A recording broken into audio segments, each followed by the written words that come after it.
Hi అమ్మా, ఎలా ఉన్నారు? అందరూ బాగున్నారా? మేము బాగున్నాంరా. చాలా నాళ్ళు అయింది కదా వీడియో పెట్టి. ఈరోజు కాకరకాయ పులుసు వీడియో తీద్దామని కాకరకాయ పులుసు వండుతాను. చూడండి ఎలా చేస్తాను. పై పైన ఊరినే గీరినట్టుగా ఈ పొట్టు ఇలా పై పైన గీరేసుకుందామమ్మా. కొంచెం లైట్గా ఇట్లా గీరేసి నీళ్ళలో వేసేసేద్దాం. గీరేసి వీటిని ఇప్పుడు చక్రాలల్లే ముక్కలు కోసుకుందాం. ఇలా మరీ లావుగా కాకుండా మరీ సన్నగా కాకుండా ఈ సైజులో కోసుకుందామమ్మా. పులుసుకి బాగుంటాయి.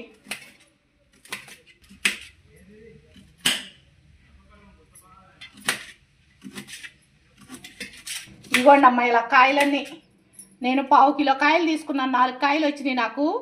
ఇలా చక్కగా చక్రాలల్లి ఇలా కోసేసుకొని పక్కన పెట్టుకుందామమ్మా. గిన్నెలో వేసుకొని వీటిలో కొద్దిగా ఉప్పు, కొంచెం పసుపు వేసుకుందాం. వేసుకొని కలిపి ఒక 10 నిమిషాలు పక్కన పెట్టుకుందాం. వీటిని ఉప్పు పసుపు కలిపేసి ఒక 10 నిమిషాలు స్టవ్ వెలిగించమ్మా. మూకుడు పెట్టుకుందాం. మూకుడు పెట్టి ఆయిల్ వేసుకుందాం.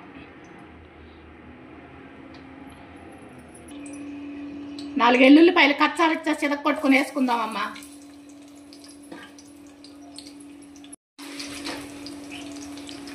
కొంచెం జీలకర్ర, కట్ చేసుకున్న ఉల్లిపాయ ముక్కలు, కొంచెం కరివేపాకు,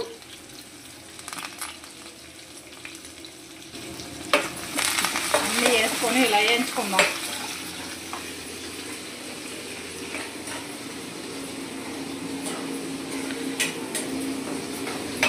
కాకరకాయ పులుసు ఇలా ఒకసారి ట్రై చేసి చూడండి అమ్మా, బాగుంది.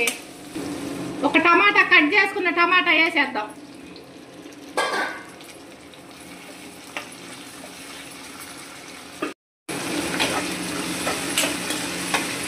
వేగిపోయిందిలేమ్మా. ఇలా వేగితే చాలు. బాగా ఏగక్కర్లా. మళ్ళీ కాకరకాయ ముక్కలు కూడా వేసి మగ్గించుకుంటాను. కాకరకాయ ముక్కలు వేసేద్దాం. ఇదిగో ఉప్పు పసుపు వేసి ఒక 10 నిమిషాలు పక్కన పెట్టుకున్నాం కదా. చూసారా, కొంచెం నీరు వచ్చింది.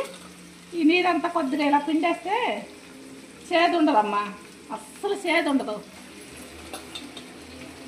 ఇలా పిండేసేసుకుందాం.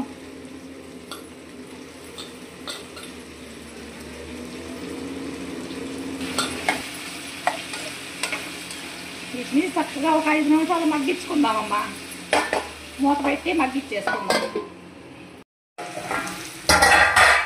ఒక 5 నిమిషాల తర్వాత ఇదిగోండి అమ్మా, మగ్గిపోయినాయి శుభ్రంగా ముక్కలు. చక్కగా మగ్గిపోయినాయి కాకరకాయ ముక్కలు.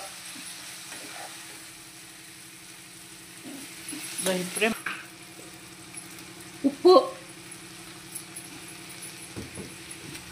కొద్దిగా పసుపు, 1 స్పూన్ కారం వేసుకొని వీటిని ఇలా కలిపేసుకుందాం. అన్నీ ఎంత కలర్ఫుల్గా ఉందో చూసారా.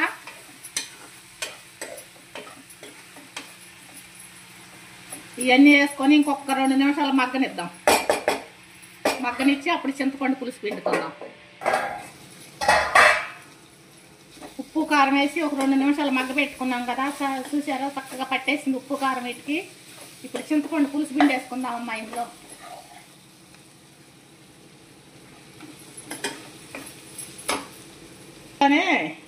ముందుగానే కొంచెం చింతపండు నానబెట్టుకుందాం.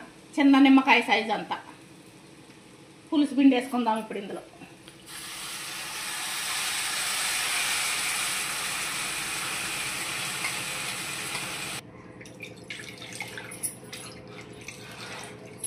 ఇలా పులుసు పిండేసుకొని ఇలా బెల్లం వేసుకుందామమ్మా. కొద్దిగా బెల్లం. కాకరకాయ పులుసులో బెల్లం వేస్తే మంచి టేస్ట్ వస్తుంది, చేదు ఉండదు. ఇలా 10 నిమిషాలు మగ్గ పెట్టుకుందామమ్మా. చక్కగా ఒక 10 నిమిషాలు ఉడకనిద్దాం. మొత్తం ఇచ్చి చూద్దాం రండి అమ్మ ఒకసారి. 5 నిమిషాల తర్వాత చూసారా చక్కగా దగ్గర పడిపోయింది పులుసు. ముక్క మెత్తగా మగ్గిపోయింది, దగ్గర పడిపోయింది పులుసు. ఇంకొక 2 నిమిషాలు ఉంచుకొని అన్నీ సరిపోయినాయో లేదో కరెక్ట్గా చూద్దాం.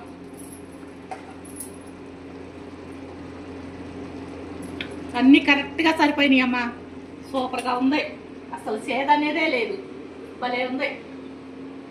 ఇంకొక 2 నిమిషాలు మగ్గించుకొని దించేద్దాం. దగ్గర పడిపోయింది చక్కగా, ముక్క మెత్తగా అయిపోయింది.